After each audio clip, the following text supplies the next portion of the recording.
అనగనగా ఒక అడవిలో ఒక గుంట నక్క చేరింది. అది ఊర్లో నుండి తిరుగుతున్నప్పుడు దానిపైన నీలి రంగు పడింది. అయితే ఆ నక్క అడవిలోకి వచ్చి అక్కడ ఉన్న జంతువుల అన్నిటినీ పిలిచి, నేను దేవదూతను, నేను ఇక్కడికి రావడానికి కారణం మిమ్మల్ని పాలించడానికి నేను ఇక్కడికి వచ్చాను అని చెప్పింది.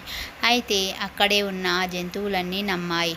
అయితే దానిపైన అభిమానముతో ఆ జంతువులన్నీ వాటికి పండ్లు, ఫలాలు, దానం, ధాన్యం అన్నీ తెచ్చి ఇచ్చేవారు. ఆ నక్క చెప్పినట్టే చేసేవారు. వాటికి ఏదైనా కష్టాలుంటే ఆ నక్కకు చెప్పుకుంటూ ఉండేవారు. అయితే ఆ నక్క కూడా దాన్ని అలుసుగా తీసుకొని అక్కడ ఉన్న అవన్నీ తిని, అయితే ఒకరోజు ఆ నక్కకు కష్టాలు చెప్తూ ఉండగా ఆ నక్క అక్కడే ఉండి కూర్చొని వింటూ ఉంది.